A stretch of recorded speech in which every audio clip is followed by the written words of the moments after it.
that pop bottle down there.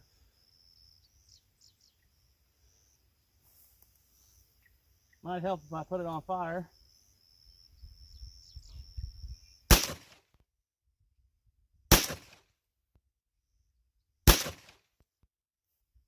Play.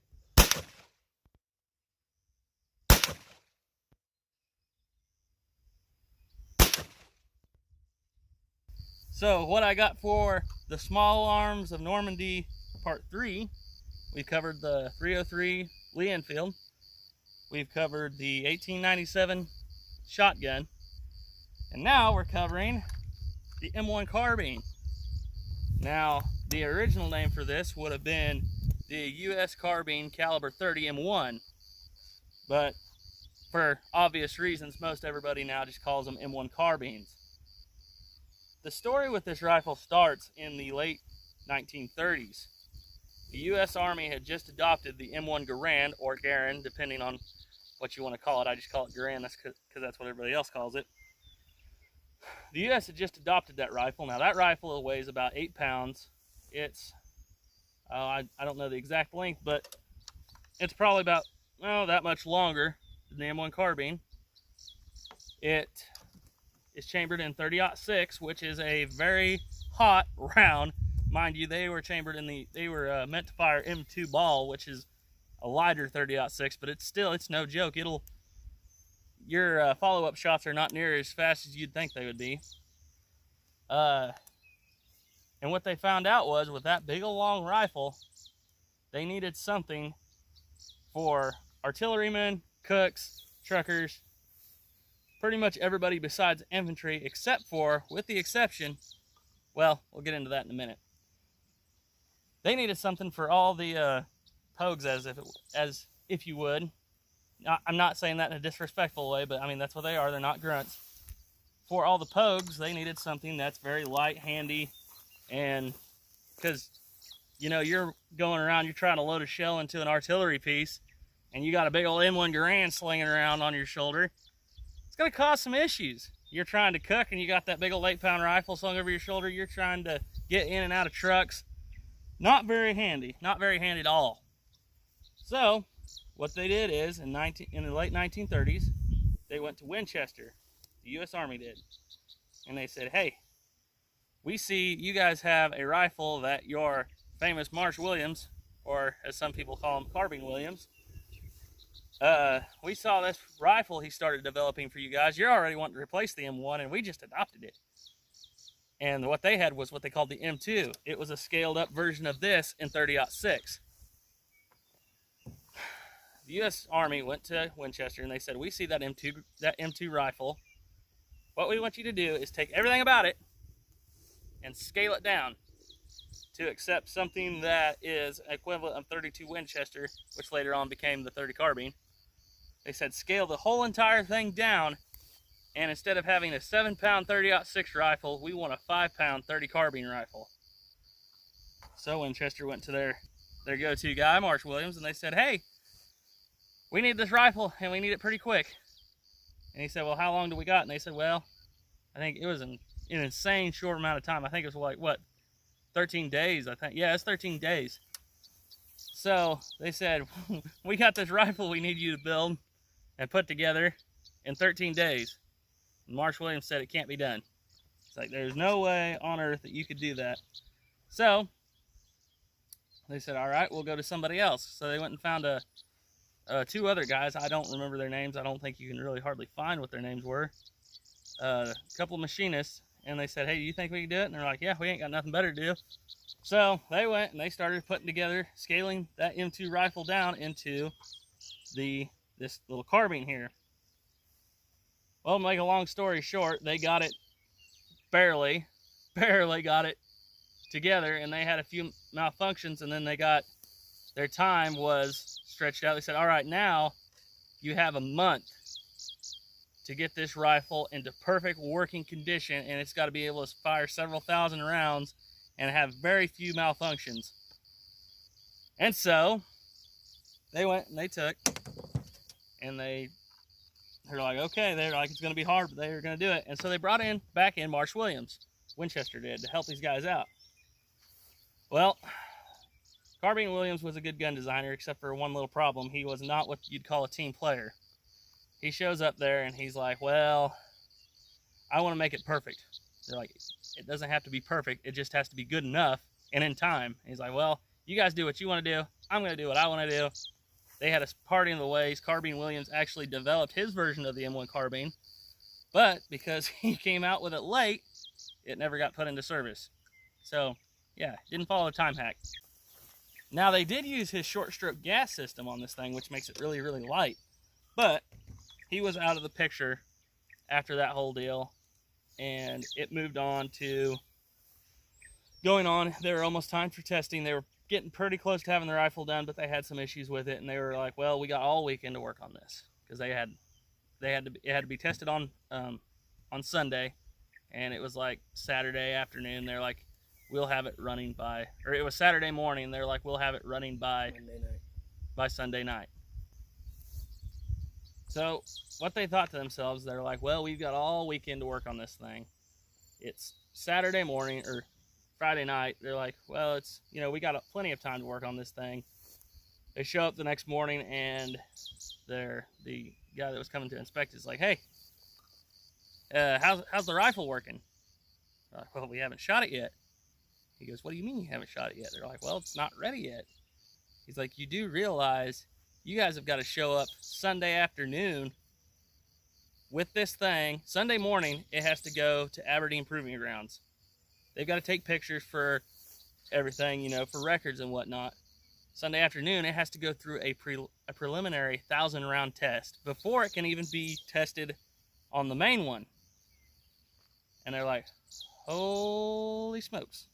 We've got a very short amount of time to put this thing together. So they get it together, they put it together. This is, anybody who's built guns before, this is just kind of a funny story. They throw the rifle together, they take it out, and they're having malfunction after malfunction after malfunction. So they're like, what are we going to do? And they did the automatic first thing that anybody who's building a gas-operated rifle is going to do. It has to run reliably. It doesn't have to be very soft recoiling. Let's drill out the gas port. So they run over to their drill press, and it doesn't have a table. So imagine, if you will, you got two guys holding this thing in the drill on their shoulders, and you have one guy running the drill press, and this thing's just wobbling all over the place, and they're trying to drill this gas port out. And lo and behold, if anybody who's done anything like that before knows what's happening next, your drill bit breaks off, and that's what happened to them. So they're panicking. They're trying to get the drill bit out. They finally get the drill bit out. They finally, just barely in time, get the gas port drilled out, go out, run a few mags through it, runs fine. Take it to Aberdeen Proving Ground. All right, so after they got done with their preliminary 1,000 rounds, they went to go fire in the actual test, and their bolt broke. It wasn't really their fault. They put the rifle together in a month. Mind you, they not only put this rifle together in a month, but they did it without blueprints. Whole entire rifle, no blueprints. Just threw it together, ready to go. Bolt breaks. They say, the guy who's in charge says, well, congratulations. However, in order to finish this test, we got to have that bolt working. So you have about, we're going to try testing again tonight. You have 4 or 5 hours to go and build yourself a new bolt. No blueprints, no nothing. These guys go in there and they make this bolt from scratch. That is amazing. That is unheard of. That is like almost impossible, but they did it. They ran that rifle through several thousand rounds. I don't remember exactly how many, and I do know how many malfunctions they had. They had 4 malfunctions, so obviously they fixed the problem. So that's kind of what makes this little rifle kind of cool. It is, gotta watch out, the Germans ain't coming to bomb us. It is something that was thrown together very quickly, and it changed the doctrine of the modern day infantryman. Why do I say that? Well, remember how I said this was made for just pogues? And then there was one exception, I was going to get to it later. Now I'm going to get to it. With the perfect sound effect right in timing. People had to jump out of those things, and they don't want to have an 8-pound rifle strapped onto their back. So what they do is they take their M1 Garand and they put it in 2 parts, put it in their bag, and they can still jump with it. However, if You can take this bad boy, put a folding stock on it. You have a rifle that long when you jump.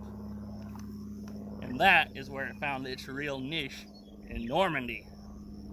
It was the guys who were jumping behind the enemy lines with the M1 carbines that's where it really shone. Now, I'm gonna take a few more shots with this thing here.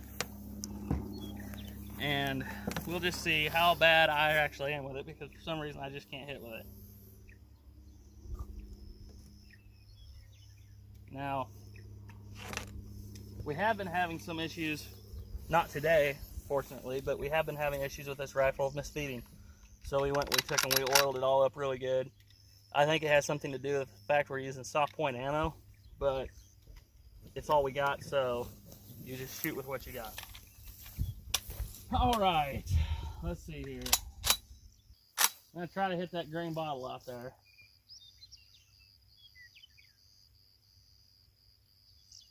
I think I went through it that time. Try to skip it.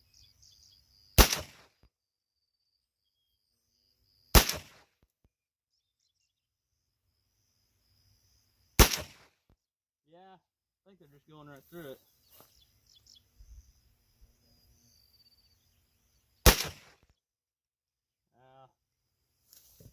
I don't know, let's see. I'm going to try for that little can over there just left of that bottle, see if I can make it move. I'll try for the next one. Yeah, I don't know. I'm just hitting all over the place with this thing. But it just goes to show, I shot that 303 British yesterday, and I don't think I missed a single round. And then I pick up this thing and I can't hit the broadside of a barn. So there's just some rifles you can shoot. There's some rifles that you have a hard time with. But anyhow, I do like the idea. Now I'm going to tell you about how this changed the doctrine of the modern day infantryman. Well, like I said, the paratroopers just decided that, you know what? This isn't a bad idea. Anybody who has went on a ruck march before, and I was a 240 gunner for quite a while, so I carried around a 27-pound machine gun.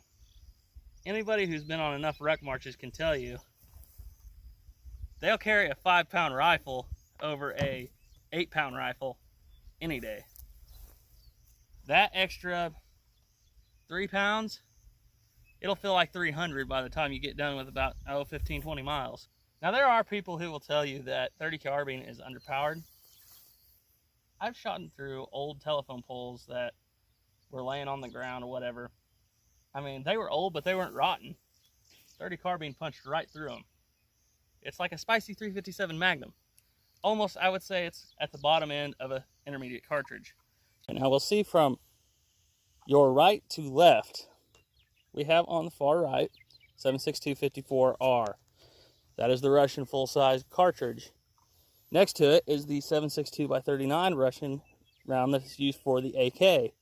Next to that, 5.56, which is used for the M4 carbine. Right next to that is the 30 carbine. If you will notice, when you look at these rounds, the 5.56 and the 30, the width of the casing itself is almost identical. Almost like it was designed that way. You can hold, probably, put 20 of these in a magazine. It's kind of heavy. Also, if you'll notice, that is not going to fit in that magazine. So for a magazine for this thing, for a magazine for this thing, you're talking about, that long, and probably, or that wide, that long, holds maybe 20 rounds. Whereas, this little thing alone, this is the size of a cigarette box, holds 15 rounds. You can get a longer one, holds 30 rounds. This weighs, another thing, once I started talking about this again, this weighs a lot less than this, okay? Now you say, oh, well, that doesn't really matter. Try carrying a couple thousand rounds of 7.62, and then try carrying, a couple thousand rounds of 5.56. You will feel the difference. I guarantee you, you will feel the difference. So that was whenever, Vietnam rolls around. What do we get? We get a rifle with an intermediate cartridge. And then the 90s roll around, they start arming the standard infantryman with a carbine, not like this, but a carbine and an intermediate cartridge that will do the job under 300 meters. Anything past that, you got your SDM, your squad designated marksman. You got your machine guns, your machine gunner, your 240 gunner. You got your automatic rifleman. They all handle the longer range stuff. Your standard rifleman has to engage targets under 300 meters usually. So now a little bit before I'm done here, I just kind of want to talk about this rifle a little bit here.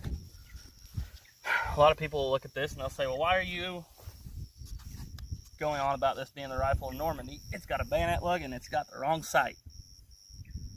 Yes, it does have a bayonet lug and the sight, which is correct for the Korean War. However, I'm going to show you something. I don't know if the camera will pick it up, but right up here, you will see where it says IBM Corp, and then it says 1143.